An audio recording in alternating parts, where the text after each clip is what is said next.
Halo guys, balik lagi nih di channel Alvar0604. Udah lama banget nih kita gak ketemu. Apa kalian gak kangen nih guys? Hahaha. Nah, kali ini kita akan membahas tentang teks laporan hasil observasi. Pasti kalian pada bingung ya, apa sih observasi itu? Atau kalian udah pada tahu guys? Nah, sebelum kita bahas mengenai teks laporan hasil observasi, aku pengen nih, kalian luangin waktu buat klik tombol subscribe di bawah video ini ya guys. Jangan lupa juga nih, klik tombol jempol ke atas kalau kalian suka sama videonya, dan klik tombol ke bawah kalau kalian gak suka ya guys. Memahami teks laporan hasil observasi. Apa sih sebenarnya observasi itu?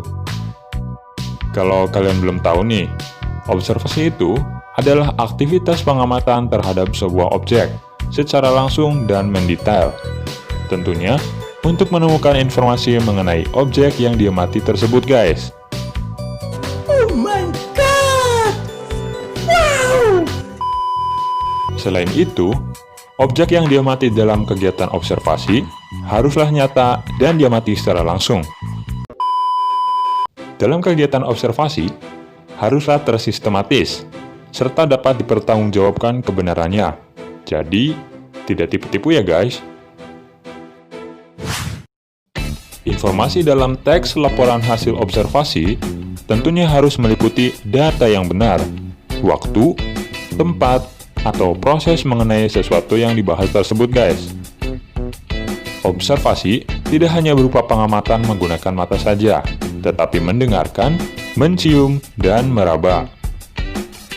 Riset yang dilakukan dalam kegiatan observasi juga bisa tentang suatu benda, tumbuhan, hewan, konsep atau ekosistem tertentu. Nah, orang yang melakukan observasi disebut observer guys. Observasi juga ada jenis-jenisnya nih. Kalau kalian ingin tahu, bisa baca sendiri di deskripsi atau link di bawah video ini nih. Ciri-ciri teks laporan hasil observasi. Yang pertama, objektif. Dilakukan dengan berdasarkan keadaan objek tunggal nyata yang diamati secara langsung. Yang kedua, faktual. Pengamatan dilakukan sesuai fakta yang berasal dari pengamatan yang telah dilakukan dan sudah terbukti kebenarannya. Yang ketiga, sistematik. Kegiatan observasi dilakukan sesuai metode yang sudah ditentukan dari awal dan tidak asal-asalan. Dan yang terakhir, menggunakan bahasa yang baku sesuai KBBI. Struktur teks laporan hasil observasi. Pertama, pernyataan umum atau definisi umum, berisi pengertian atau topik yang dibahas. Kedua, deskripsi bagian, berisi bagian yang lebih mendetail tentang isi topik yang dibahas. Ketiga, deskripsi manfaat, berisi manfaat yang bisa diambil dari observasi yang dilakukan tersebut. Keempat, kesimpulan, berisi penjelasan singkat dari bagian-bagian yang telah dijelaskan sebelumnya. Kaidah kebahasaan teks laporan hasil observasi. Pertama, pengulangan atau repetisi, yaitu mengulang kata kunci yang ada di dalam teks.